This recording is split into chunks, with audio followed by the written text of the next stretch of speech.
Now, what we're going to be talking about, in a roundabout way, is one of the two or three glories of the human mind, which is of course the periodic table of Mendeleev. This was a marvelous construction because for the first time it made sense of the material world, what the world was made of. But the funny part was, after Mendeleev had sort of sorted it all out, there was a big bit in the middle which was all a bit confusing and some elements were predicted, some had been seen, sort of, some had been got at a little bit, but there was a swag of things which didn't quite fit the general ideas of metals, the general ideas of things that weren't quite metals, and this was a conundrum because these things were also rather useless, or so we thought in the 19th century. Since then, of course, we found uses for these odd elements, and we're going to hear a talk about why they're important and useful, why they have strategic importance, and most importantly of all, the strategic issues to do with the fact that they're not distributed around the world in any sort of a fair way. They seem to have been given to some countries in abundances that are quite disproportionate to where they should be found.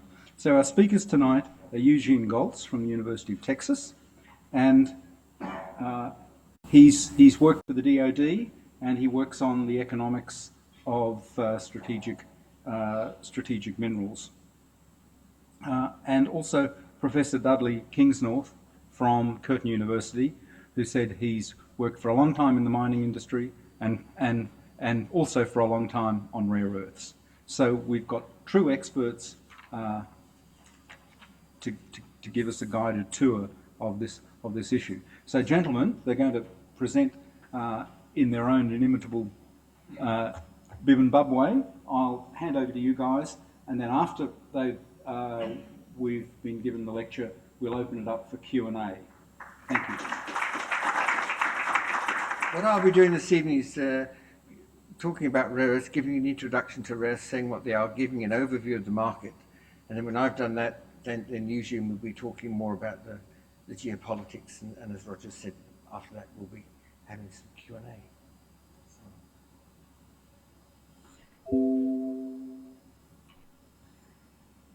I'm totally independent. I don't have any shares or I don't work for any company, so my views are not based on any commercial concern. They're based upon an independent analysis. And in addition to that, there are a number of forward-looking statements here, which I have to assure you that they're not firm forecasts. I just want to begin this by saying that in uncertain times, we need to think about diversity of supply for sustainability. And China is seeking to diversify its sources of iron ore away from Australia and Brazil. We've seen a lot in the press about the dominance of China, which is correct. But we have to be very careful that our assessment of the rare earths industry doesn't turn into a China bashing session. They're very good at what they do in the processing of rare earths, and they have a very important role to play. But that's no reason to criticize them unduly. So I'll talk about, with a brief introduction to rare earths, a recent history of the rare earths market, future demand and supply, China's role, and end up with a few conclusions. Those are the rare earths, and people refer to light rare earths and heavy rare earths. Now, there's nothing really magic about that. As you go from the top of the table to the bottom, the atomic weight increases, so the light ones are at the top and the heavy ones at the bottom. As you go down the table, they get more scarce and therefore more expensive.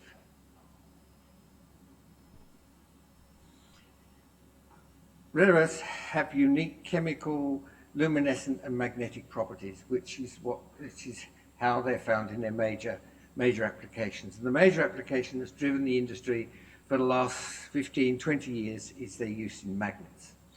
Now, when you have a rare earth magnet, it's a very powerful magnet. With a very powerful magnet, it enables you to make a smaller electric motor. So initially, the Sunny Walkman would not have been possible without rare earth magnets, Today, your laptop computer would not be possible without a rare earth magnet. Enables the drive to be very, very compact. They're also used in the drive of hybrid vehicles, and in the more expensive vehicles, they're used to put the windows up and down and the seats back and forwards.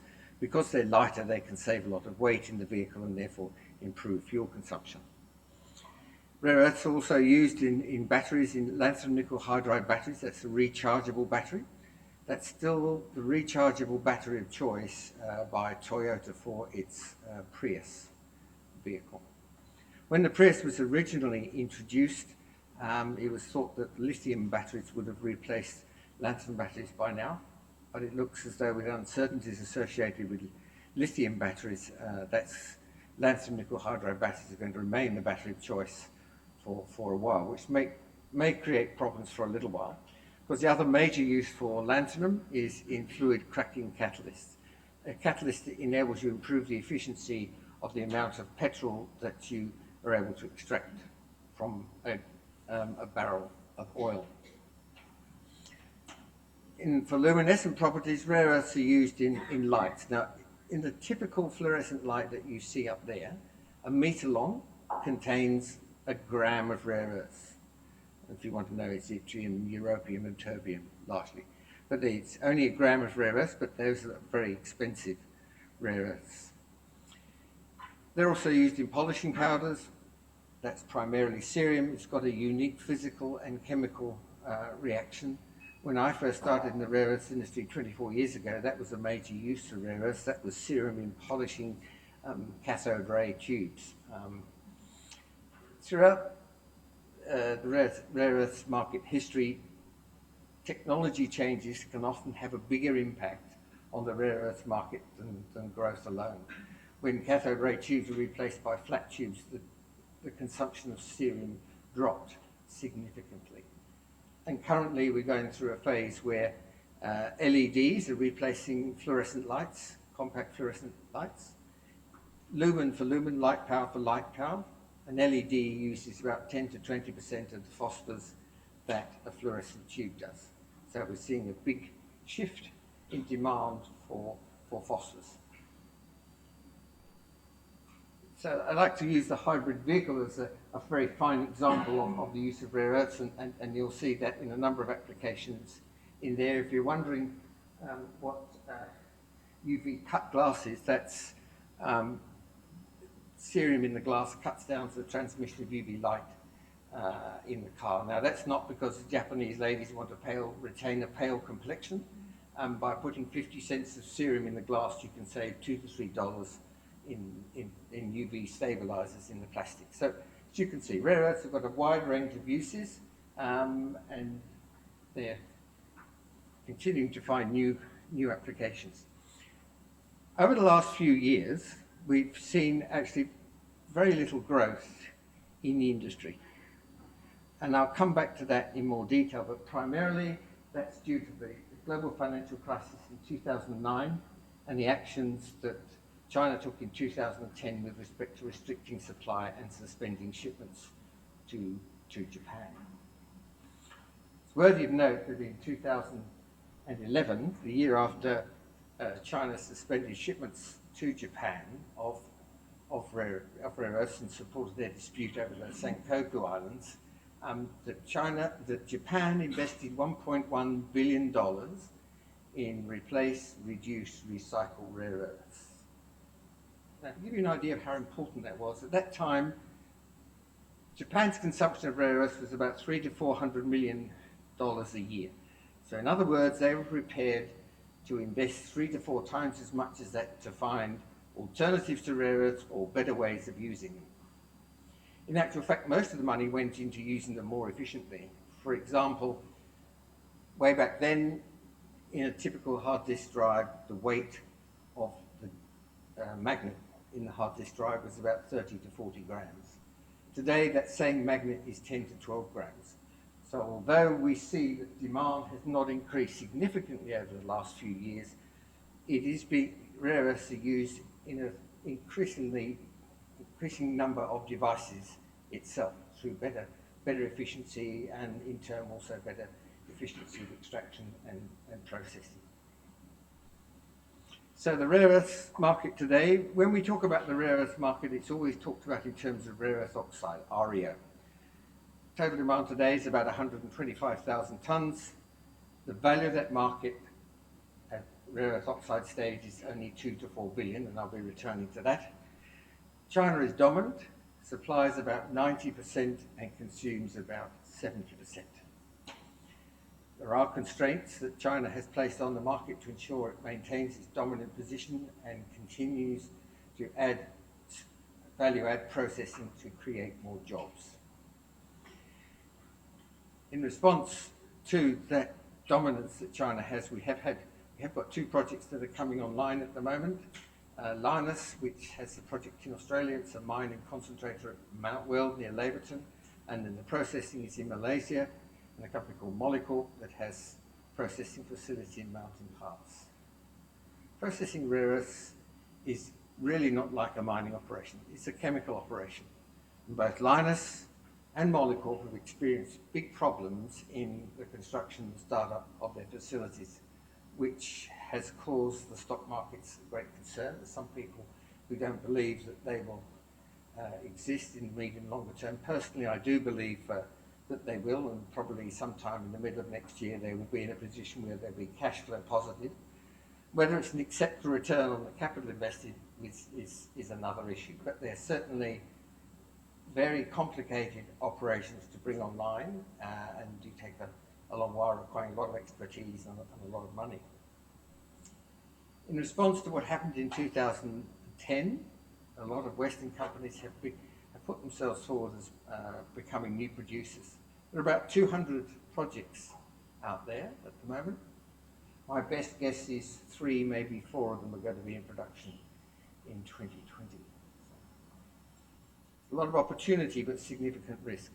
That's just a slide that shows demand last year, and I just draw your attention to a couple of things here.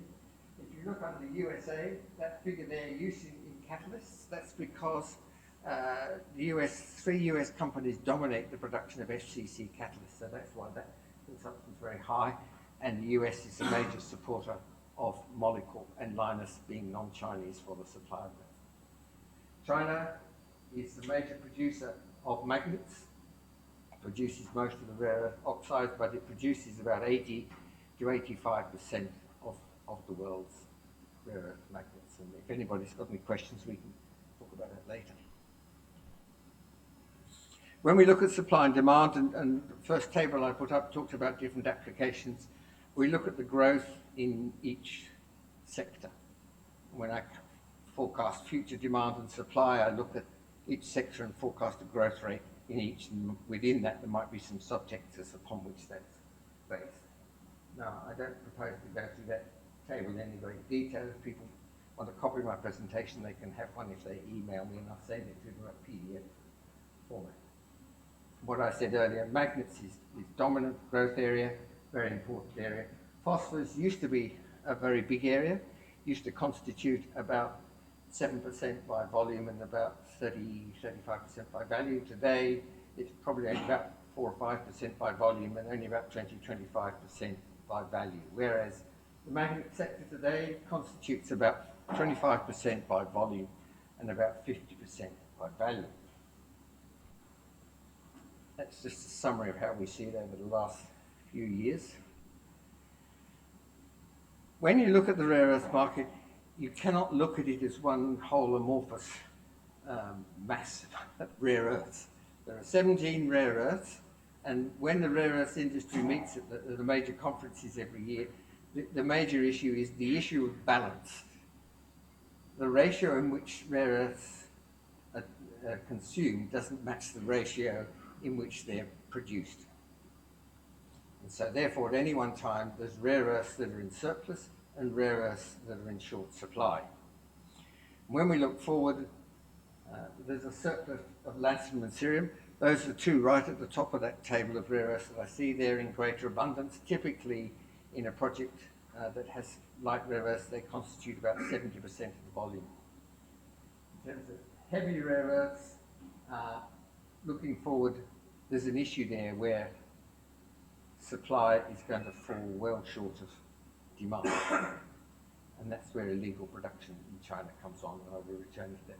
In the case of the rare earths used in phosphors, if I'd shown this graph a year ago, it would have said that we were going to be short of rare earths for phosphors, but now it looks as though it's not such a critical issue, although at the present time there's no production outside China. So the rest of the world depends wholly upon China for its supply of heavy rare earths for phosphors.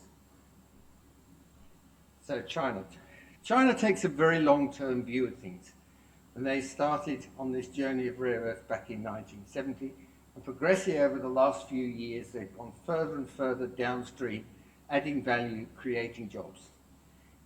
In running the Chinese economy, the first priority is a case of social harmony, creating jobs so that they keep everybody under control and happy, there's no uprising. So that's why there's a big focus on rare earths, because there's a great opportunity for them to create high value-add jobs and major employment, and rare earths can become the basis of a high technology manufacturing industry. I've referred to this earlier. In 2010, China significantly reduced export quotas. Now, the numbers are not really important, except that they reduced the export quotas such that the sum of those export quotas plus rest of world supply was less than rest of world demand. And like the normal law of economics, when demand exceeds supply, the price goes up. And the prices in some instances went up by a factor of 5 or 6 or 10 for a moment or two with some rare earths. Then in September, as I said earlier, China suspended shipments to Japan. So that really caused a big surge in interest in rare earths, and that's why we see about 200 projects that are being assessed at the present time.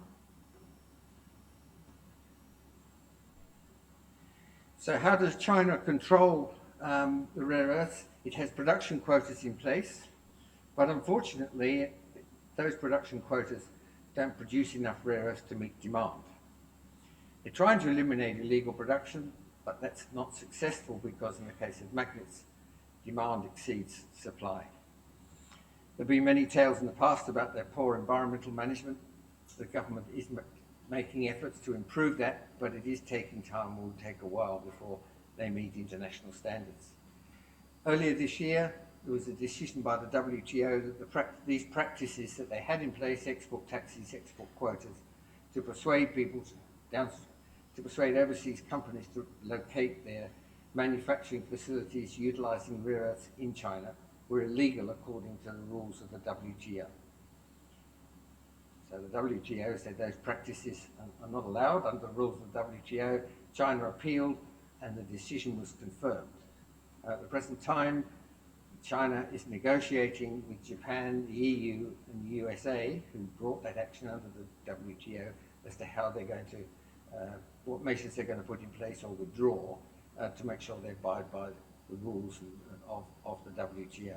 The expectation is the export quotas will disappear, the export taxes will be faded out over a period of time, and there'll be a number of other changes.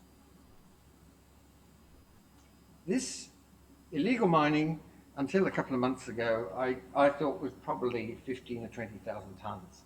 A couple of months ago, I was at a conference in China, and Dr. Chen, who's secretary of the China Rare Earth Society, and he's also deputy chief executive of the China Rare Earth Industry Association, the person who knows the rare earth industry and is respected.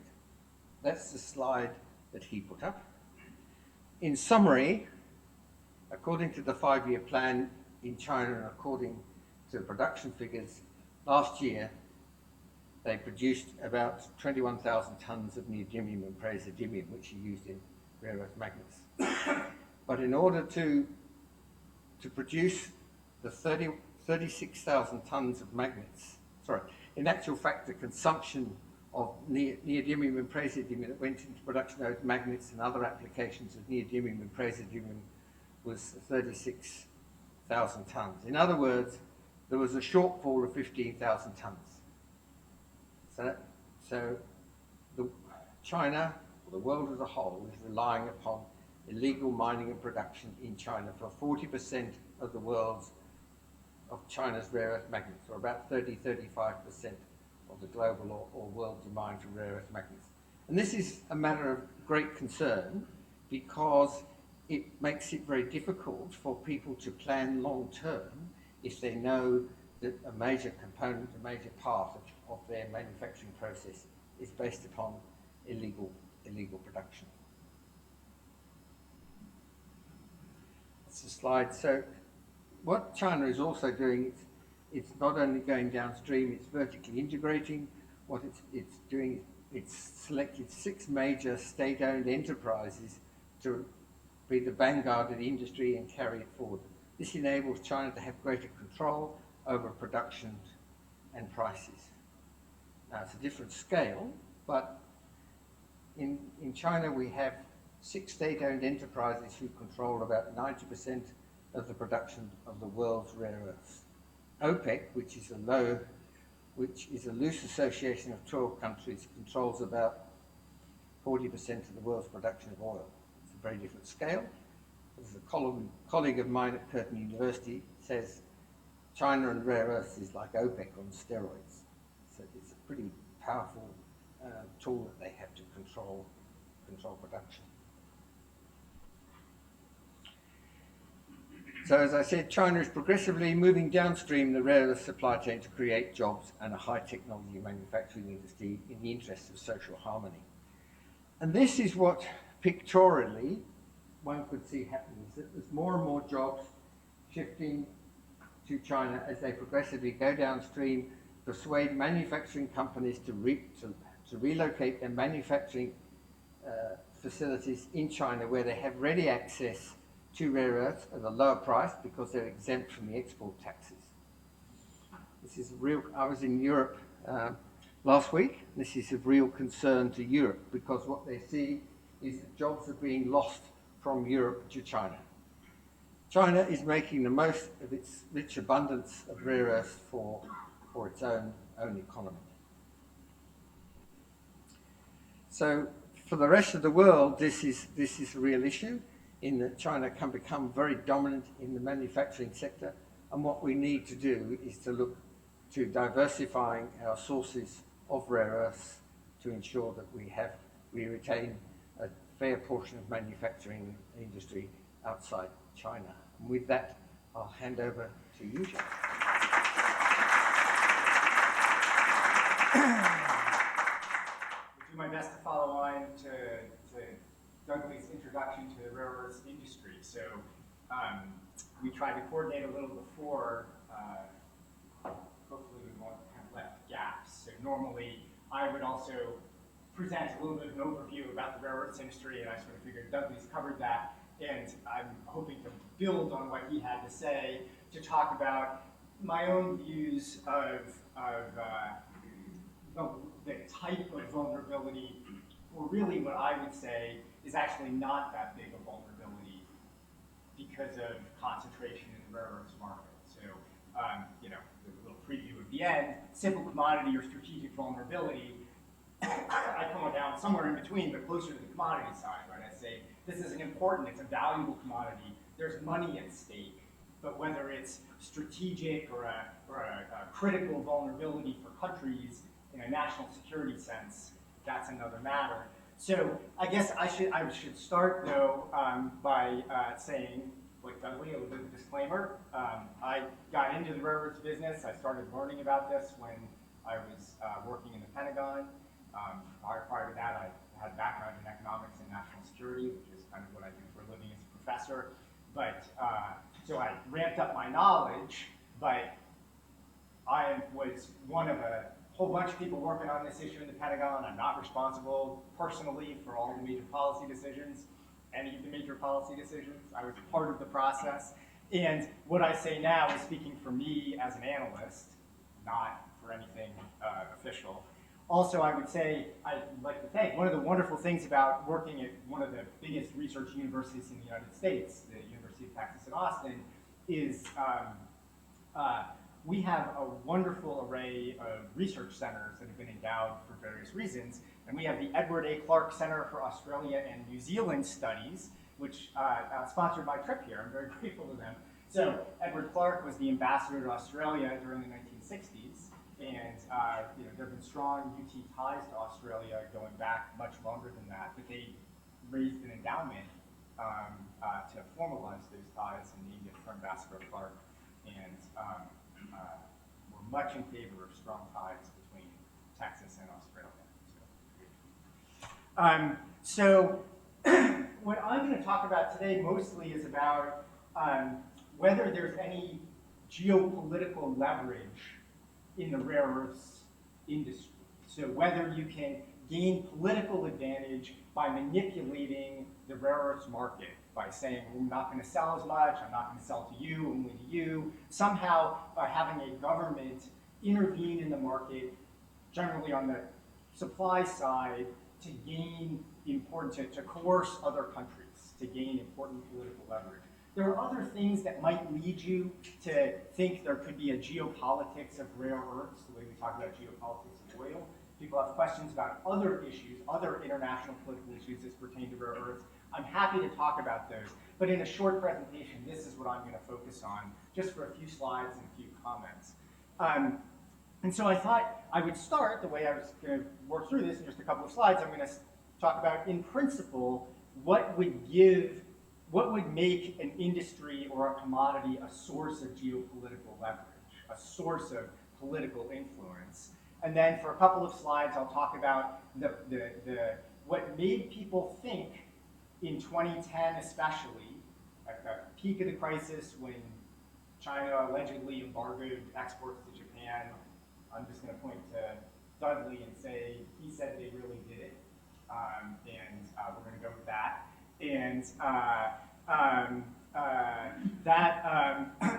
that peak, there was a frenzy of fear about how much influence one could gain from rare earths. And then the market changed, as Dudley talked about some, and I'm going to talk about how those changes might have affected political leverage and kind of conclude with what that tells us about the potential, both for rare earths and in general, to gain political leverage by manipulating markets. So I think in the ideal industry, these would be the characteristics that would, there might be some others, there might be wrinkles in particular industries, but in general, if you were looking for an industry that you could use as a sender of a geopolitical message to influence a particular target, what would you want? Well, you would want to control all the supply, right? So if you controlled 100% of the supply, that's the best, because then nobody else could, you don't have to get anybody else's cooperation, right? OPEC, a dozen countries, a handful of them are the core of OPEC that really matter. If they want to do something, they all have to agree. They have to negotiate and all decide they want to do this jointly. But the more concentrated, the fewer people you have to get on your side if you want to manipulate the market. The center controlling all supply helps get leverage. Even better is if the country you're trying to influence, the country you're trying to get leverage over, is the only person who buys that product from you, right? Because if you're trying to influence one country at a time, but you sell to a whole lot of other countries also, you have the problem that those countries that you want to keep selling to might buy the product from you and resell it to the person who you're trying to prevent from getting the product, right? So if there were 5 countries, if you wanted to target Japan, but you were also trying to sell lots of rare earths to, I don't know, let's pick some Asian countries, right? Korea, the Philippines, Vietnam, and Australia, right? All in the same region. You could say, well, we're not selling to Japan anymore, but if Japan really wanted it, they would buy some of what you gave to Korea, they would divert that to Japan, right? You wouldn't have as much leverage as if the target was the main person who wanted it. You didn't have rare earths or anything else just sloshing around in a global market. The third thing that people focus on quite a bit, and the reason why people got very exercised about rare earths, is consumer demand. You want it to be large and inelastic, right? So you want the consumers to want a lot of it. So if you cut them off, it has a big effect on their economy, on their preferences, on the things that they want. And you want it to be the case that no matter how much the price changes, people still want the product. So even if you jack up the price a lot, one of the problems when you jack up the price, if you're a monopolist, is that people stop buying, right? It reduces the equilibrium quantity of consumption. But if demand is inelastic, you have to buy it anyway, right? And so you can really squeeze someone if there's a product that no matter how much it costs, they want to have it, and you're the only person that sells it to you. So consumer demand being large and inelastic helps gain leverage.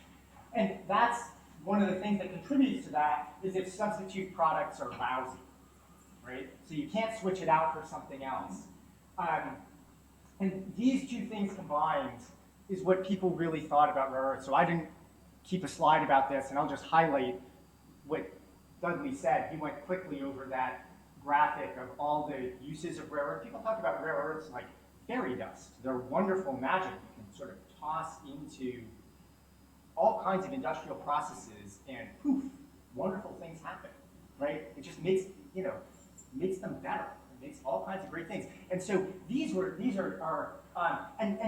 it's specifically politically resonant type of demand. Like, this is great fairy dust. It's not fairy dust that people go to the club and party or whatever with. It's not that kind of thing. This is defense products got people very excited because maybe a magnet is used as an actuator in a missile guidance system, or maybe they're used in lasers or in certain kinds of sensors or in radar emitters for advanced radars.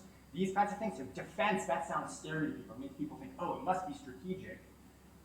Or the whole green energy revolution, right? So the big quantities of demand that people are projecting are, you use magnets in generators, you use magnets in lots of products. So like in a wind turbine. And so if the wind industry takes off, potentially that's a lot of rare earths. It's the Prius, all of those kinds of things. So those are politically resonant types of demand. The last thing is that the product need is time sensitive, right? Like if you need it now, you would have to disrupt the production line to delay it.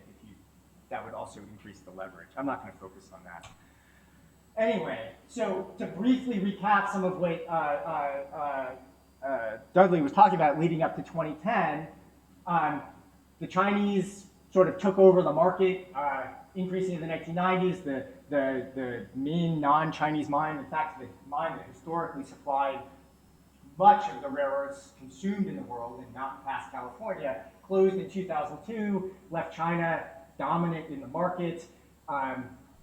We talked about China rationing down their export quotas, and they produce an increasing proportion of rare earth metal, downstream products like magnets, compact fluorescent light bulbs, that gained this market dominance. The main point is, it looked like with this level of concentration, OPEC on steroids, right? This should work for geopolitical manipulation if anything works.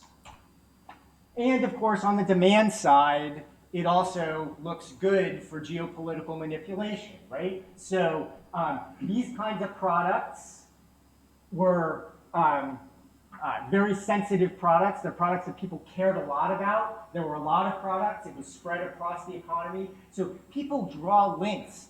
Dudley talked about this whole sector is $2 to $4 billion maybe in the economy. That's actually very small, right? The world economy is a lot bigger than $2 to $4 billion. So you're trying to get a lot of leverage over manipulating $2 billion of industry. It seems like that might actually be difficult to do. But people who tell the scare stories say, yes, that's just the cost of the rare earths themselves. But if you think about the value of the products that use rare earths, add up all the Priuses and all the wind turbines and all the missiles and all the airplanes and all of these things, all the cell phones and disk drives, they talk about somewhere in the supply chain of trillions of dollars worth of products, there's a nickel of rare earths, right? And so if you want to exaggerate the impact, which people talked about, people got generated the fear, they said this touches a huge portion of the economy. And this maybe is the most important thing, because China, of course, turned out to want to gain influence, wanted to manipulate Japan. And downstream production was really concentrated in Japan because especially for intellectual property reasons, some Japanese companies owned key intellectual property for making magnets out of rare earths.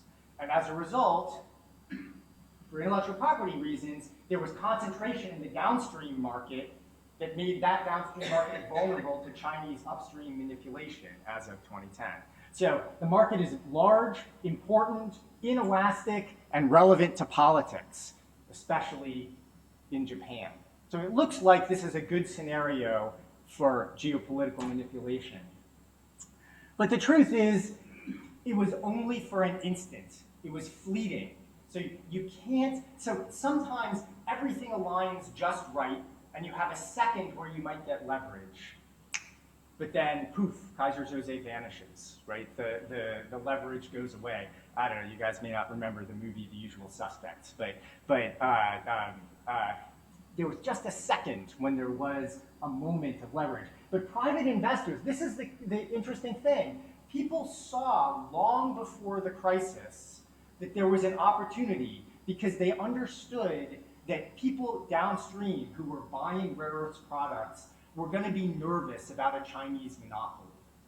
And it didn't take just governments to understand that, right? So it wasn't waiting for government policy to say, oh my gosh, here's a crisis, here's a bunch of money to fix it. Private investors started in the early 2000s, right? Linus was starting up in 2002, you know, when they really started investing. In fact, even before that, Dudley knows this history very well. People business sees the market concentration and reacts because they view that as an opportunity to enter the market and make money through competition. So the significant non-Chinese supply was already coming online. It was already scheduled. The investment was already being made when China had its peak influence in 2010. And by 2013, it was online. There was actual production. Now, it's not in every element. We can talk about the details. There is actually production in every element. It's just different amounts in different elements, right? And maybe there's some amount of Chinese leverage left. But think about it this way. The whole rare earths industry was only $2 to $4 billion. And if many of the high volume parts of the rare earth industry no longer are really concentrated in China, even if some of the smaller volume elements still are quite concentrated in China, now China's geopolitical leverage is resting on a smaller and smaller and smaller pillar, right? It's not all rare earths, it's only resting on yttrium, or it's only resting on dysprosium, or these smaller rare earths that are a subset. So you're down to a few hundreds of millions of dollars.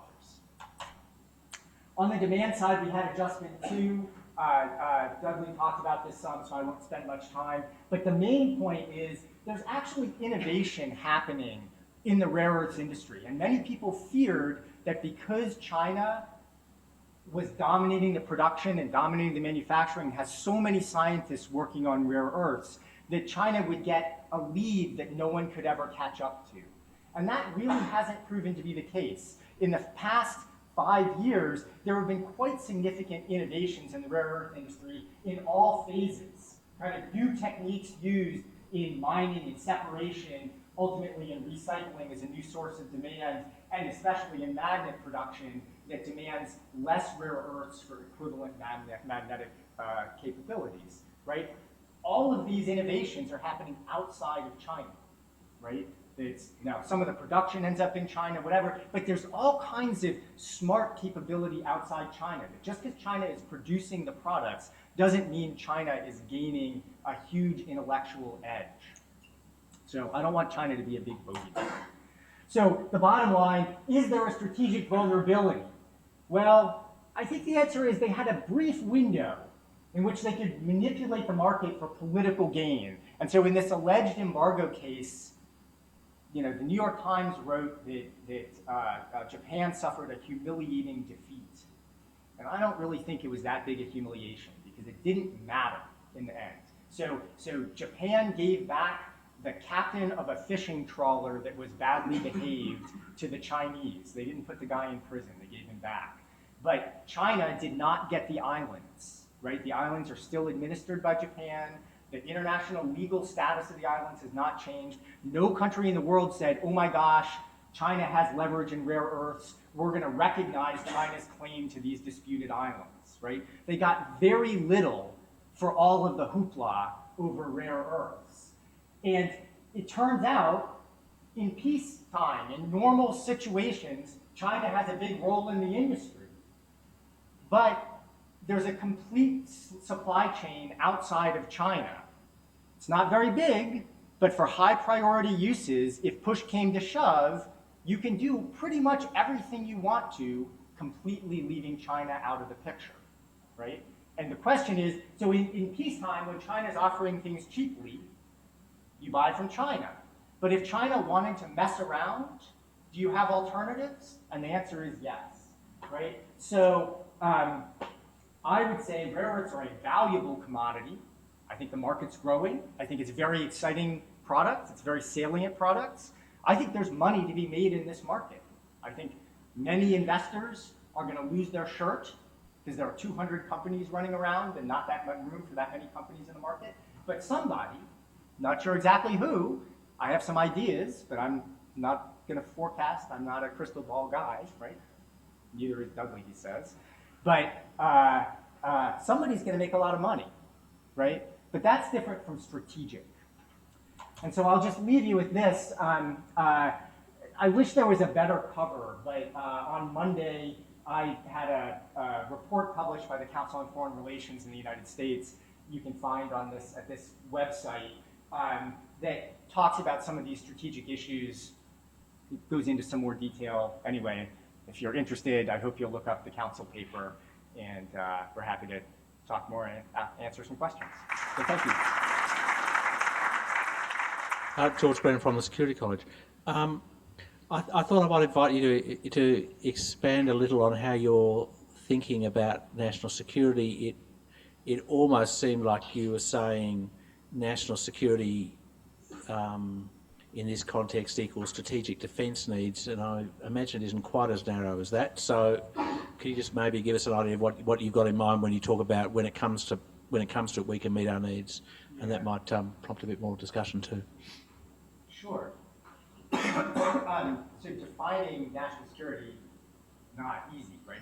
Somewhere in the mix, there probably are 30 seconds will do. There probably are prosperity concerns somewhere in the mix, right? So if somebody can bring your economy to its knees in the short term, you want to prevent that as a protection of, against threats to national security.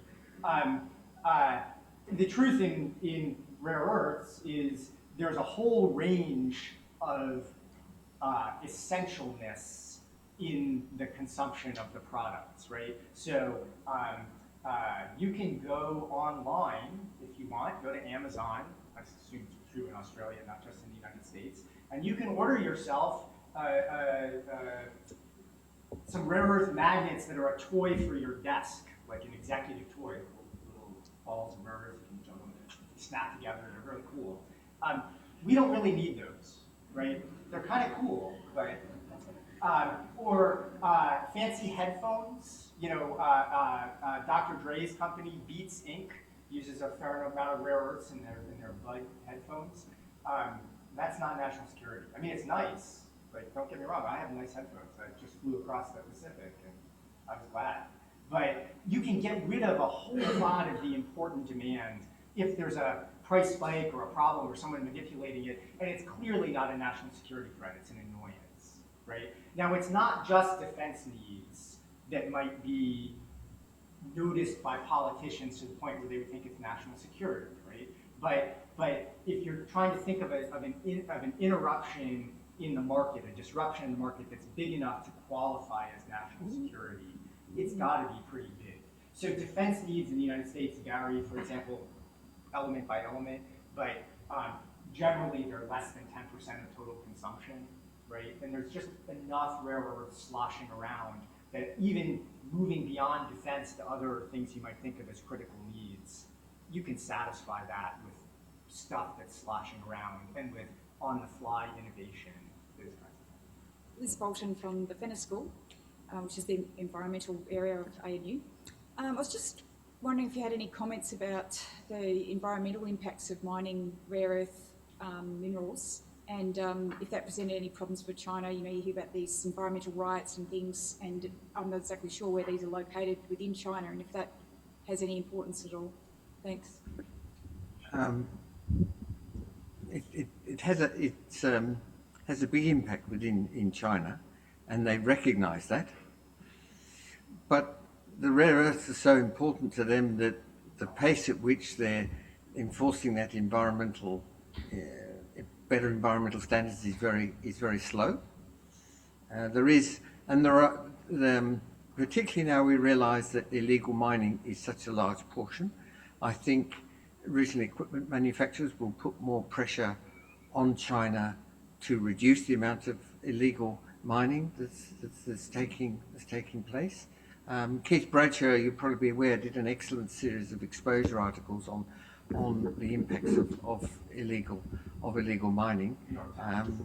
New York Times, yeah, sorry. Oh, look, unfortunately, China's need to create jobs and social harmony sometimes means that the environment comes second, but I think they're certainly recognising now that they can't neglect it any longer. But it's going to take a long time to correct that. In the West, we do have different standards. They are raising the standards in China. For instance, some of the emission standards, some of the standards with respect to water are higher than they are in Europe, and they make a lot of that, but they tend to enforce it fairly strictly on the companies where they have foreign ownership, like Molycorp has subsidiaries in China, so does Rhodia and Solvay, and so do some of the Japanese companies, and they allow the Chinese companies longer to meet those standards. So in answer to your question, it is a concern, and it's being rectified, but not as quickly as we would like, or probability. But I want to add one quick thing about the U.S. side of this, which also, I mean, there's lots of controversy on environment in Malaysia and Australia too, right?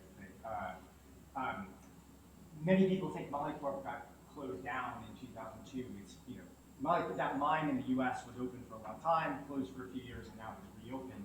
And they associate with environmental problems because kind of the proximate cause at the end, there were some environmental incidents that they didn't want to spend the money, given the market situation, to ameliorate at that time. But Molycorp has one of those innovation areas I talked about. They're using some different processes now that involve, say, recycling of some of the acids that are used in separation, or a better way of disposing of some of the waste that they have. They make a paste out of the wastes so that it doesn't blow in the atmosphere as easily, or a series of things. They've got new technology that is not widely used internationally, and they claim not only is this better for the environment, but that it's cheaper. That a result of this is that, you know, we'll see the proof in the pudding as the market competition takes place, but their claim is that their production costs are now lower than many of the Chinese production costs based on their environmental improvements, right? Which is a huge step if it actually turns out to be true. Thanks. We're going to throw to a geo question now. Yes, my name's Richard Arculus. I'm with the Research School of Earth Sciences here at the ANU.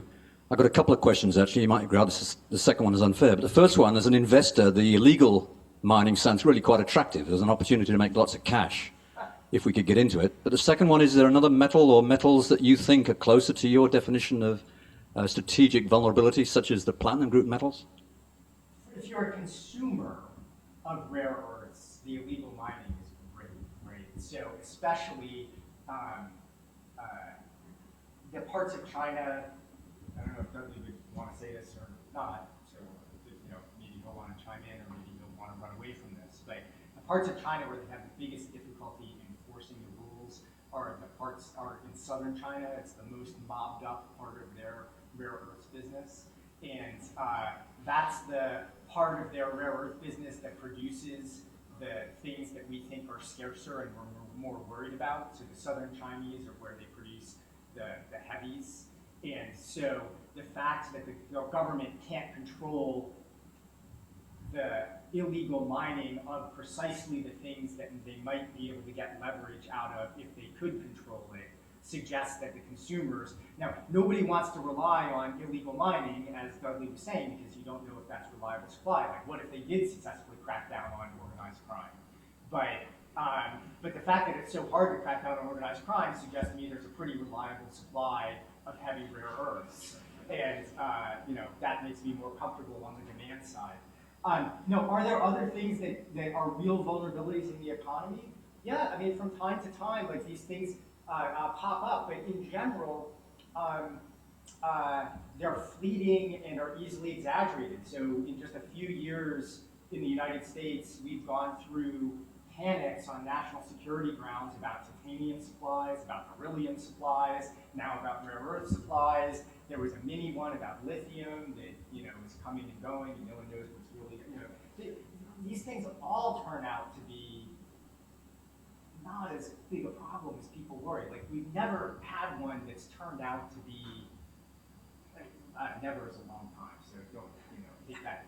I tend to exaggerate a little bit when I speak, but the answer is I'm not freaked out, right? That's and if you find specifics, there are policy tools that you have available, but you should hesitate to use them because I really do believe that not just government is looking for this, but business is looking for opportunities. Like when there is concentration in the market, somebody thinks I can make a lot of money here, and that the problem goes away.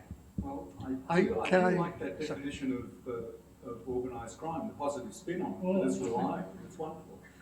Totally. Yeah. As a result of what happened with rare earths, there's been a big change in procurement procedures in many of these industries. If you simplify it and you say there's 9 steps between the mine and the showroom, prior to 2010, people only dealt with somebody 2 steps down the supply chain. Now, once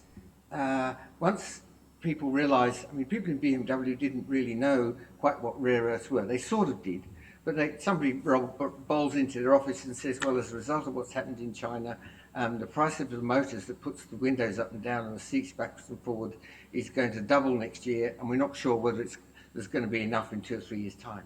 There was a radical change in procurement procedures. And now, in the larger companies, whenever there's a new product comes out, people look at the whole of the supply chain. It was very interesting.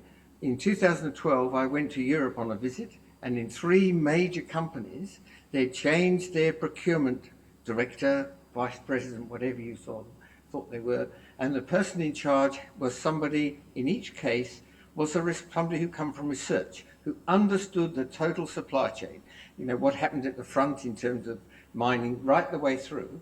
And you'd be delighted to hear of the 3, 2 of them were women, and they all came out of research. So now, particularly at General Electric, whenever they bring out a new product, a new piece of equipment, they have a look at the total supply chain and say, this great innovation, if we put this in practice, is this going to cause a problem in the world? Are we going to grossly inflate prices?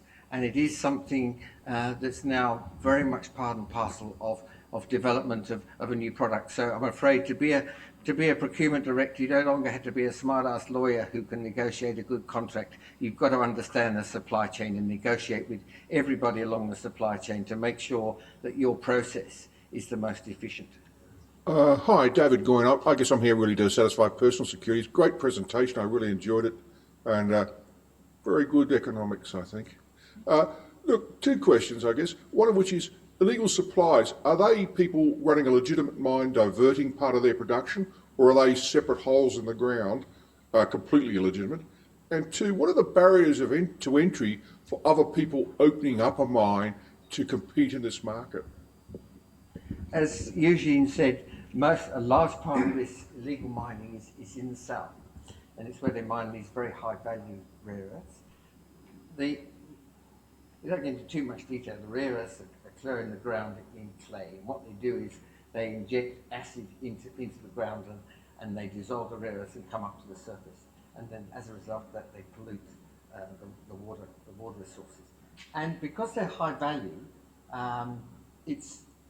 the sites are not very big, so they can go in and put the pumps in and all the structures and do it overnight and move within a few days. And it's illegal and it makes a lot of people a lot of money. I really think that we've got to perhaps persuade the Chinese government, if they increase their production quotas, there's less incentive for illegal mining. Now, whether those production quotas are less than they should be through incompetence, or whether it's a deliberate strategy because they know the illegal material is a lot less, and therefore is helping the Chinese, the wholly owned Chinese companies, to compete very successfully with the foreign companies who really have to toe the line in terms of buying approved material. It would be hard to say. So, barriers to entry to enter a new mine around the world, again, certainly there's tons about this, didn't focus on that in the answer, but, all of these 200 people with projects they're dreaming of bringing to fruition, they all have a story about how they have a real prospect, right? I mean, there are lots of places around the world where, rare earths, the cliche that's in the newspapers all the time now is rare earths aren't really rare, right? I mean, they're sort of everywhere. You go outside and you dig for a while, maybe you'll find in a non-commercial concentration, right? But to start up from scratch, to get all the, to get the art of doing it just right takes a long time and a lot of serious backing, right? And there are problems with many, geological problems that other people in the room are much better qualified to answer than I, but, a lot of rare earths are associated with various radioactive elements, which gives trouble to some of the mining prospects, or they have geology where people know there's a rare earth, but it hasn't been processed in commercial scale from that geology in the past. So there's new things to figure out, which means that there are substantial barriers to entry for a greenfield mine in a lot of places. But there are also a lot of non-greenfield mines. There are ones that are sort of closer to commercialization that you could build on. The way I sometimes like to look at it is there's a ton of lithium in a cubic kilometre of sea, but that doesn't mean it's economic to extract the lithium. And what we have here is a whole lot of rare earth resources, relatively few of which are proving to be economic. Thank you. Tony Harris, I suppose I'm an interested amateur. I have two questions, one for each of our speakers. The first perhaps is an easier one. I understand there's a mine in Mongolia, the largest producer of rare earths, which produces it as a byproduct of iron ore, and the economics of iron ore is changing, so does that affect that large producer of rare earths? The second question to Eugene, we shouldn't be surprised, I suppose, that everyone wants to be a monopolist, and China in this area has got more advantages than most. But if you try to hypothetically adjust for the 40,000 tonnes of illegal production, which is presumably what China's trying to do as well, would the outcome be much different than we've seen so far? Tony's correct. Bayanobo, it's a mine in Inner Mongolia. It produces rare earths as a byproduct of an iron ore mine. It produces about 60% of China's rare earths and about 70% of the world's light rare earths. China's production quotas are 105,000 tonnes, of which 60,000 tonnes are allocated to Bayanobo. 2 years ago, there were a whole series of articles about the problems associated with the mine and their control of the tailings. The Chinese government has assured us that they're investing money to make sure that the operation of the mine is not in jeopardy as a result of those, and they're carrying out a lot of remedial work on the tailings stand. But more recently, the price of iron ore could well impact on Bayanobo. When the price of iron ore was $130 to $150 a tonne, the percentage of local iron ore that went into their steelmaking was about 70%. When the price fell to $100 a tonne, the amount of local ore that was used was about 50%. So one would assume that as the price of iron ore falls, the company that owns the mine is called Baotao Iron and Steel and Rare Earths. So they produce steel and rare earths. So as the price of iron ore falls, for their competitors, they have to compete. So most of the Chinese steelmakers are tending to use more and more foreign material. But as they do that, then they mine less. So there could be an impact on, theoretically, there could be an impact on the supply of rare earths. I don't think that'll happen. I think what will happen is they will continue to mine sufficient amount of material to generate the rare earths that they want. But the good news is for those people outside China is that this will inevitably add to their costs. So it should enable the differential between their costs and our costs to be reduced. So all strength to the iron ore producers in the Pilbara. It might well help some of our rare earth producers by putting pressure on the cost of Vanover. So to try your question on taking account of illegal production in your behavior as a monopolist, right? So, I mean, the Chinese government wants to control the industry, and so their first priority is to stop the illegal production, right? And I mean, they've been saying this for 20 years, right? I mean, there's nothing new here. It's just hard to stop.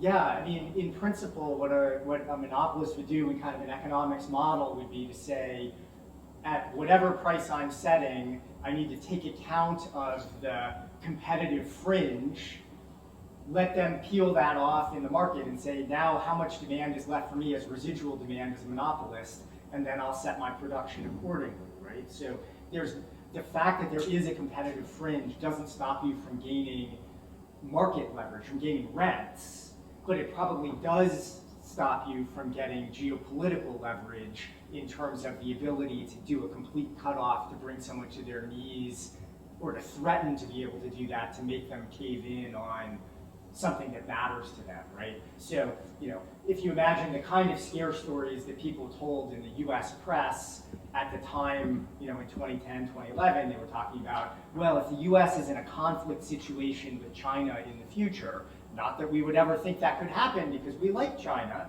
but if that ever did happen, right, if you're in a conflict situation, what if they cut off our rare earths at that moment? We wouldn't be able to buy new magnets to build more missiles to shoot at China, right? And that was the kind of story they were telling. And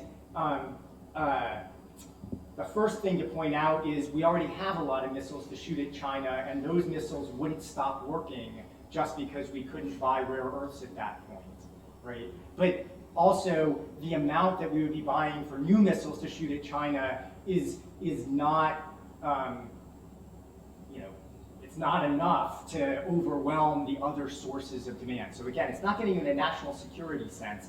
It's maybe getting you, China gets to earn extra money, and as consumers, we resent paying the extra money if they manage to take account of illegal production.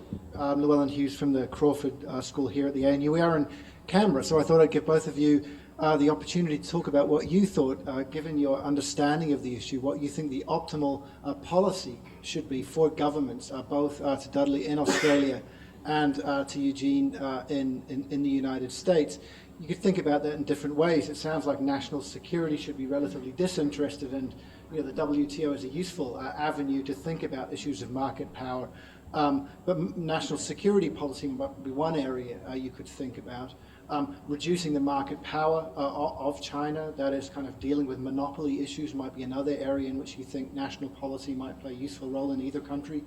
And then lastly, for industry policy, that is, you know, is there an opportunity here to secure some of these rents in either country? And if so, what would be the optimal policy? What part of the supply chain perhaps would be useful for doing so? Thank you. I'll go first, and then Dudley can save Australia. It'll work. So the traditional thing the United States does when they get in a panic about any product, really, is have the government initiate a program to buy a bunch of stuff. Right? So we're worried about alternative energy. The government says, let's give a huge tax credit to people who install solar panels this month. And the electric generating companies create giant solar fields that they're going to use to generate power, and then eventually people get tired of paying the subsidies, they turn off the subsidies, and that electric facility goes bankrupt and gets closed down because it was only, at current technology, only worked with the subsidy. In rare earths, we managed not to do that. Like, our instant response was not, the price is really high, let's buy ourselves a big stockpile of rare earths now that the price is high. You know, it was kind of a small miracle that happened. But what we did instead, which makes more sense, like, so in terms of a reasonable policy, is we did spread around a relatively significant increase of money for R&D in the rare earths business, for new production technologies to make it cheaper, for new uses that used less rare earths, you know, a spread of kind of the things that government, in a fairly simple understanding of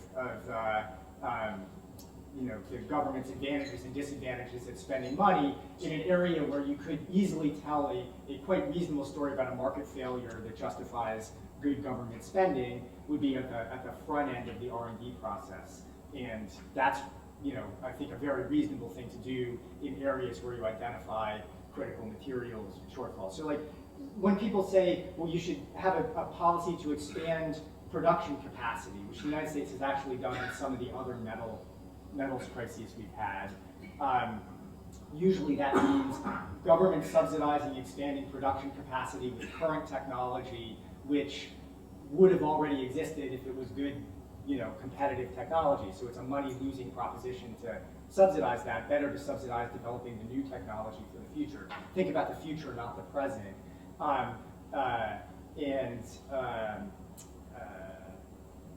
Yeah, I mean, the other thing to say about current technology, about spreading the money around that way, to increase plant capacity at present as a response, right? So that would eliminate the monopoly by increasing production capacity outside the monopoly area, is that, again, businesses aren't dumb, right? If there's a nickel to be made by attacking the monopoly through new entry over here, we have robust capital markets. Molycorp, you know, at the time it looked like Molycorp did very well because just before the peak of the crisis, Molycorp raised $500 million to fund their initiative to reopen the mine. There was a lot of money they got from private markets because people were excited about demand prospects in rare earths. It turned out, just a little bit later, the price skyrocketed, and then Molycorp felt bad because they said if we just waited until October instead of August, we could have gotten $1 billion. And then the price crashed, and then Molycorp was like, thank God we got $500 million, right? So, like, when there's an opportunity, the market works. And Molycorp became very concerned that the government was going to spread around a lot more money and develop competitors to Molycorp who've done the right thing by going to capital markets and getting money to invest. So the long answer is, the short answer, that was a long way of saying, invest in R&D at an appropriate level from the government, otherwise be very careful. Yeah, I would support what Eugene says, that governments are no good at picking winners. They've invested in tin stockpiles a long time ago and lost a lot of money, and they've invested in other companies.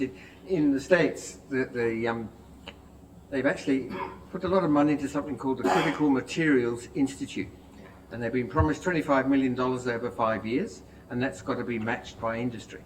And it's for research, but it's talked about as being part of research. But it's not research. The money that goes into the projects they do have to go into innovation to reduce the dependence on rare earths and critical materials and improve their efficiency of use. There's no money at all for basic research. And I think that's a great approach. So in Australia, what do I think we should do? We certainly should not be picking winners. I think we should be having some initiative like they have in the US, where we support research. In our case, probably to support more research into developing processes to process our ores and Arcane Resources has received funding, so has Northern Minerals, and so have Arafura, all rare earth companies. So they've all benefited from that, and I think that should continue. Apart from that, I think that the government should be making every effort it can to make sure we have a level playing field. And I talked about establishing independent supply chains that are independent of China, and where the government can, it should be facilitating discussions between the original equipment manufacturers and the primary producers, and identifying people in the supply chain in between to come to an arrangement whereby we can have a supply chain that's independent of China. But Australia's role should be encouragement and probably funding of research, but certainly not championing a cause unduly or putting a whole lot of money in trying to pick a winner.